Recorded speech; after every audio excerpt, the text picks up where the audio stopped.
রমজান মাসকে পেয়েছে, রমজান মাসে ইবাদত বন্দেগী করে আল্লাহর কাছ থেকে ক্ষমা নিতে পারলো না, এরা ধ্বংস হয়ে যাক, নাউজুবিল্লাহ। দুনিয়াদার মানুষরা অলরেডি প্ল্যান করে ফেলেছে রমজানে কোন কোন পণ্যের দাম কি হবে, কিভাবে সিন্ডিকেট করা যায়, কি করা যায়, কেমনে লাভ করা যায়, কি সব ওদের প্ল্যান রেডি। দিনদার মানুষরা এমন করবে না। দিনদার মানুষ যারা ক্ষমা পেতে চায় তাদের কয়েকটা কাজ আমি বলে শেষ করছি। 1 নাম্বার, রমজান মাসে 5 ওয়াক্ত নামাজ জামাতে পড়ার চেষ্টা করেন। পারবেন না? ইনশাআল্লাহ। হঠাৎ করে কিন্তু একটা জায়গায় শুরু করা যায় না।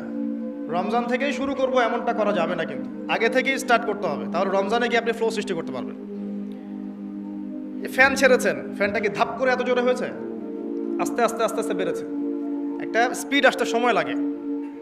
আপনি প্রথমে দৌড় শুরু করেই তো বাইকে আপনি 100 টানতে পারবেন না, আপনাকে গ্র্যাজুয়ালি যেতে হবে। এটাই সুন্নাহ, আল্লাহ পাকের সুন্নাহ গ্র্যাজুয়াল। দিন থেকে রাত কিন্তু ধাপ করে হয় না, আস্তে আস্তে হয়। রাত থেকে দিন আস্তে আস্তে হয়। আপনি এখান থেকে শুরু করেন, শাবান মাস থেকে। শাবান মাসে মাঝে মাঝে কিছু রোজা রাখেন, কয়েকটা সম শাবান মাসে রাখেন। নবী সাল্লাল্লাহু আলাইহি ওয়াসাল্লাম শাবানে বেশি বেশি রোজা রাখতেন। আল্লাহ পাক আমাদেরকে তৌফিক দান করুন, যাতে রমজানে গিয়ে আমাদের কষ্টটা কম হয়। 5 ওয়াক্ত নামাজ জামাতে পড়ার চেষ্টা করেন। সেহরিতে এমনভাবে খাবেন না যে মনে হয় এটাই আপনার জীবনের শেষ খাওয়া, এভাবে খাবেন না। সেহরিতে কম খান, যত বেশি খাবেন তত বেশি আপনি অলস হয়ে যাবেন। মুসলিমদের উচিত নয় খুব বেশি ভরপেট খাওয়া, এবং এই সুন্নাতটা এখন কিতাবের মধ্যে আছে, আমাদের বডি এবং আমলের মধ্যে সুন্নাতটা খুব একটা নাই। যত বড় আশেকে রসুল দেখবেন তত বড় ভুঁড়ি, এটাই বাস্তবতা। আমরা ভোগবিলাসী হয়ে গেছি আর কি। এটা আখিরুজ জামানের সাইন। নবী সাল্লাল্লাহু আলাইহি ওয়াসাল্লাম বলেছে শেষ জামানে এক শ্রেণী মানুষ আসবে যাদের উঁচু ভুঁড়ি থাকবে, ঠেস দিয়ে বসে থাকবে এবং আরামপ্রিয় হবে। হাদিসের পাতায় পাতায় এগুলো আছে, কি বলা নাই হাদিসে। ঈসা ইবনে মারইয়াম যখন আসবেন সিরিয়ার দামেস্কের সাদা মসজিদের মিনারের উপরে, তখন তার মাথা দিয়ে টপ টপ করে পানির ফোঁটা পড়বে, এটাও হাদিসে বলা আছে। মাসিহুদ দাজ্জালকে তিনি কোথায় মারবেন, কোথায় হত্যা করবেন, সেটাও হাদিসে আসছে। প্যালেস্টাইনের বাবেলুদ নামক জায়গায়। কি নাই ইসলামে? সব কিছু আছে। মানতে পারি না সেটা ডিফারেন্ট বিষয়, কিন্তু স্বীকার করতে হবে যে আছে, ইনশাল্লাহ জান্নাত যাওয়া যাবে।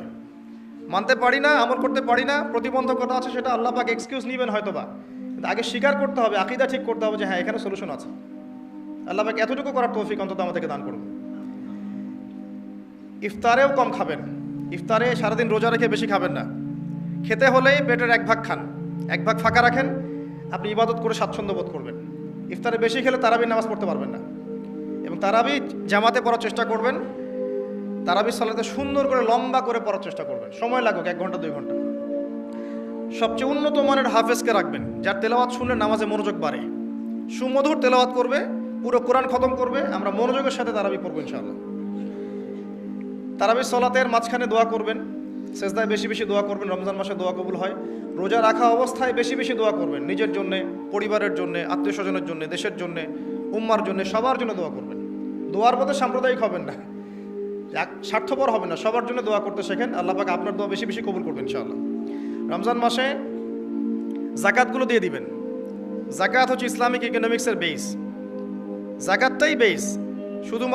শুধুমাত্র একটা কাজ যদি করতে পারতাম আমরা, এটা যাদের ক্ষমতা আছে তারা যদি কখনো মূল্যায়ন করে হয়তোবা উপকার হবে।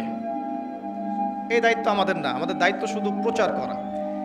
শুধু যদি যাকাতটা কালেক্ট করা যেত একটা সিস্টেমেটিক ওয়েতে, বাংলাদেশে এমনও মানুষ আছে যার একজনের যাকাতের টাকা দিয়ে 100টা পরিবার চলবে, এবং এটা প্রতি বছর আসবে, 1 বছর না, প্রতি বছর নিসাব পরিমাণ সম্পদ হলেই যাকাত আসবে। দেখবেন একটা হিউজ ক্যাপিটাল আমাদের তৈরি হতো। এটা দিয়ে আপনি বড় বড় মেগা প্রজেক্ট করতে পারতেন।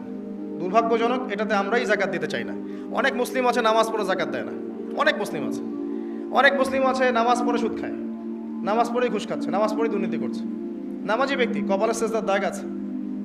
আমি এমনও দেখেছি আমার সাথে আল্লাহ রাস্তায় সময় দিয়েছে তাবলিগে, বোনের সম্পত্তি দেয়নি, বোনের হক দেয়নি, বোনকে বুঝিয়েছে যে তুমি না নিলে তো এটা নেকির কাজ, তুমি ছেড়ে দিলে এটাই নেকির কাজ, সওয়াব হবে তোমার। তা আমরাও কম না ভাই, তো আগে নিজে ভালো হই, মানুষের ভালো নিয়ে পরচিন্তা করি। আলাইকুম আনফুসাকুম, নিজের নফসের খবর নেই। মানুষকে সংশোধন করা অনেক কঠিন বিষয়, নিজে সংশোধন না হলে মানুষকে সংশোধন করা যায় না।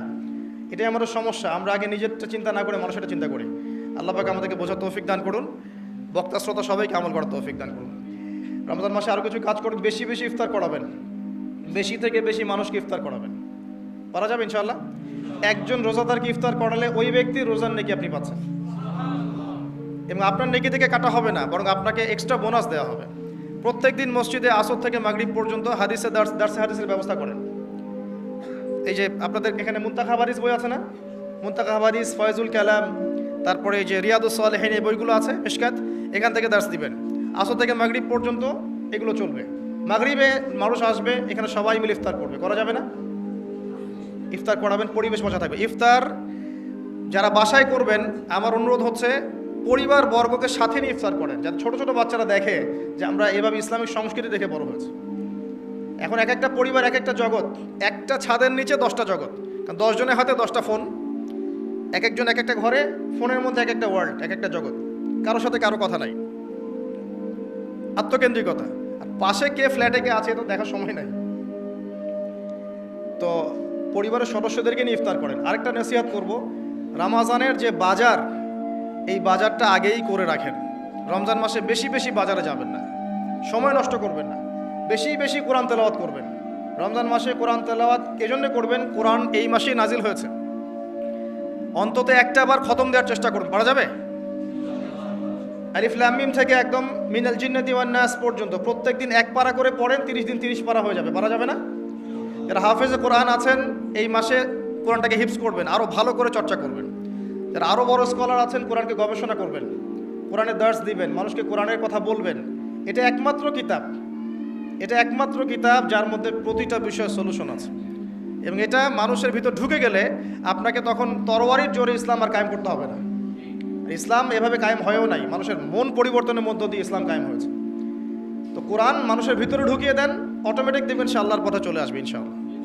এটাই মূল কাজ, জ্ঞানতাত্ত্বিক কাজটাই মূল, মানুষকে জ্ঞানী করাটাই মূল কাজ। আমরা বেসিক কাজ করতে চাই না, বড় বড় স্বপ্ন দেখি। বেসিক কাজ দেখবেন, 5 ওয়াক্ত নামাজ পড়তে চাই না, যাকাত দিতে চাই না, কোরআন তেলাওয়াত করতে জানি না, বাসায় পর্দা নাই, হালাল রিজিক নাই, কিন্তু বড় বড় কথা বলি।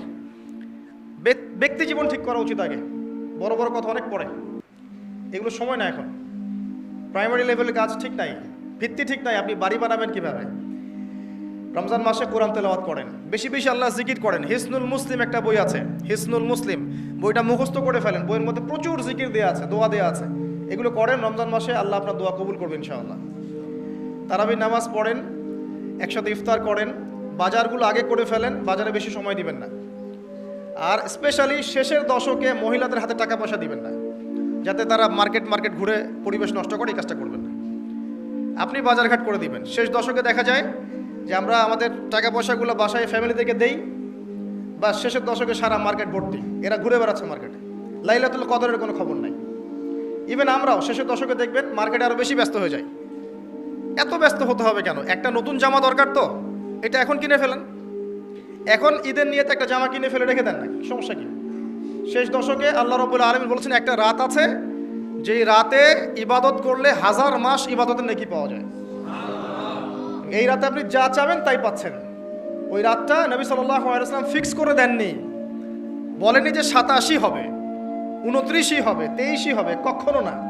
তিনি বলেছেন শেষের বিজয়ের রাতগুলোর মধ্যে একটা, 21, 23, 25, 27, 29, 5টার মধ্যে একটা হবে, যে রাতে কোরআন নাজিল হয়েছে। এটা আল্লাহ ভালো জানেন কবে হবে, আপনি বলতে পারবেন না। এই জন্য শেষ দশকে যদি ইতিকাফ করতে পারি তাহলে এই রাতটা পাওয়ার সম্ভাবনা বেশি। নাও পারি, বাসায় তারাবি পড়ে গিয়ে শেষ রাতে আবার জাগতে হবে, রাত জাগতে হবে আলো জ্বেলে রেখে, উৎসবের উৎসাহে।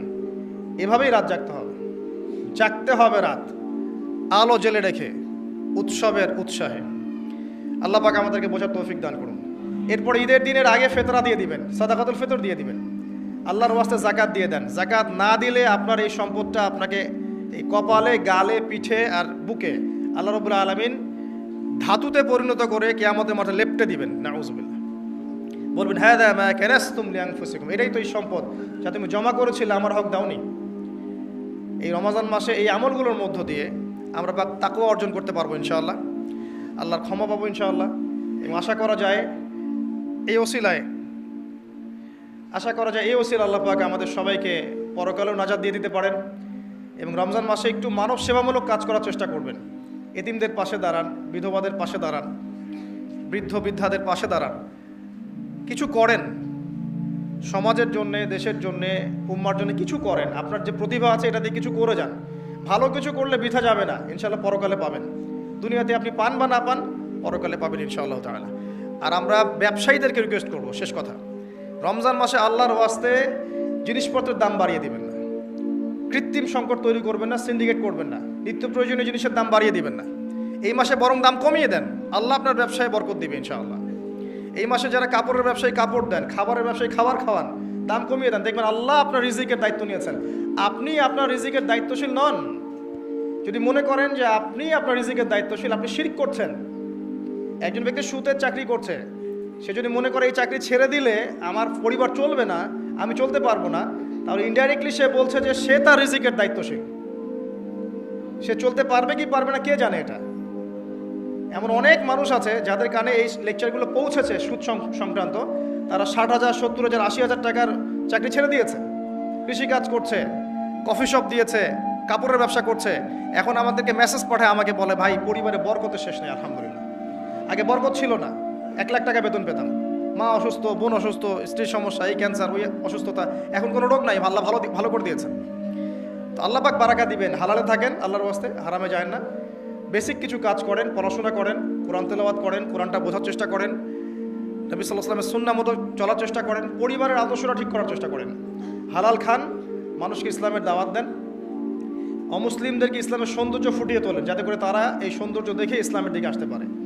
এবং কারো প্রতি জুলুম করবেন না, অত্যাচার করবেন না, নির্যাতন করবেন না, এবং আত্ম অহংকারে ভুগবেন না যে আমরাই শ্রেষ্ঠ, সবাই বাতিল, এমনটা মনে করবেন না। মুসলিমদেরকে এক মনে করেন, সবাইকে সাথে নিয়ে ইসলামের সৌন্দর্য দিয়ে কোরআন এবং সুন্নাহর সমাজ গঠন করার চেষ্টা করেন। আল্লাহ পাক সবাইকে তৌফিক এনায়েত করুন। 3 শ্রেণীর মানুষের জন্য নবী সাল্লাল্লাহু আলাইহি ওয়াসাল্লাম অভিশাপ দিয়েছেন। অভিশাপ, যারা বৃদ্ধ পিতামাতাকে পেয়েছে তাদের সেবা যত্ন করে জান্নাত লাভ করতে পারে নাই, যে দৃশ্যটা দিন দিন বাড়ছে। পিতামাতাদের খেদমত করাটাকে এখন আমরা ফরজ বলে মনে করি না, বরং আমরা স্ত্রী সন্তানের খেদমতটাকে ফরজ বলে মনে করি। যত দিন যাচ্ছে দেখবেন বৃদ্ধাশ্রমের সংখ্যা বাড়ছে।